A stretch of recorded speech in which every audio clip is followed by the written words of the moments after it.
Now News 的观众朋友，大家好，我是钱振宇。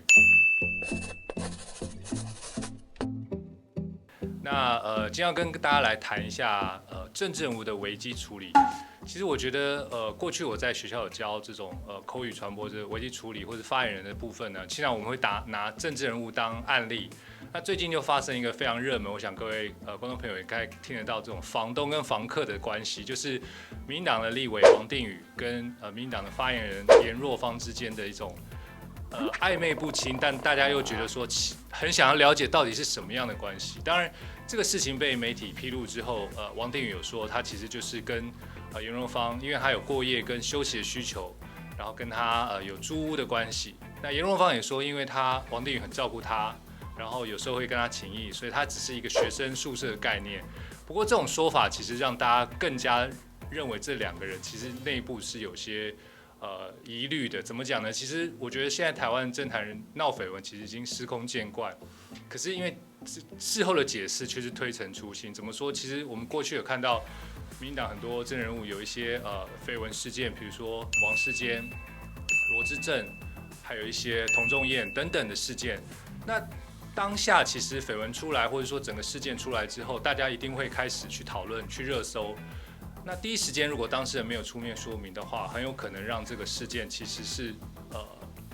往不同的方向走。当然，我们就看到王定宇这个事件出来，跟颜若芳之间，他们是用脸书在所谓的社群媒体上面去做一个声明。可这样的声明其实会让整个事件的风向会乱吹，因为我们其实在脸书上写了一些资讯之后，并不能完全解释出，或是完全交代出整个事件。尤其现在网友其实在下面留言，很容易就把这个事件的风向去给带偏。所以呢，我觉得逃避其实是最不好的一个危机处理的方式。我们过去在讲，真人如果遇到绯闻事件，很多人都觉得说，反正时间过了就好，拖一下，反正台湾人健忘，或者说这个民众健忘，等下一个新闻浪潮来的时候，其实大家可能又忘记了。那或是说，先让他休息个半个月。等之后，媒体看到他的时候，可能就不会再这么关心这个绯闻事件。可是我觉得现在对于选民的，就是对政治人物要求是越来越高。如果其实这个事件看来，其实王定宇跟颜若芳两个都是民进党所谓的重要的高级干部，还有一个发言人，经常面对媒体，他也不可能一下就消失到所谓的2个月、3个月。那王定宇过去又是在媒体经常是一个意见领袖，常常针对一些国防外交的事情做批判。那你说这两个人如果同时消失了2、3个月都不出面，社会上能够理解或者是能够接受吗？我想也不能够接受。所以我觉得这次事件其实带给我们一个重要观念，就是政治人物尤其遇到绯闻事件的时候，尤其这两个都是大家所关注的一个重要人物的时候，应该至少有一方要出面把事情说个清楚，能够把这个事件止血。那就算不能够立刻止血，也应该出来做定调。那我觉得这件事情男方的责任也许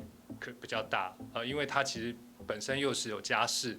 那女方是单身，但是女方也许知道男方有家庭，但我觉得在男女关系上面，其实我觉得尤其是政治人物这个部分，男方一定要出来做一个很严正的声明，或者说出来跟社会大众做一个交代。毕竟，我觉得他过去来讲，可能是民进党一个重要的未来的培植的新星。那就他自己来讲，未来可能政治路还很长。所以对我们来讲，其实这次事件看得出来，两方都不愿意去多做说明，更让外界有一种好像里面真的有什么猫腻的感觉。所以总归来讲，我觉得对于政治人物来讲，其实绯闻事件是个危机，但是看你怎么处理，你要不要出来面对。那到现在我们也还没看到王定宇出来面对，所以我们看看到底他能够多几天，或者说最后他出来面对社会大众的时候，他有什么说法。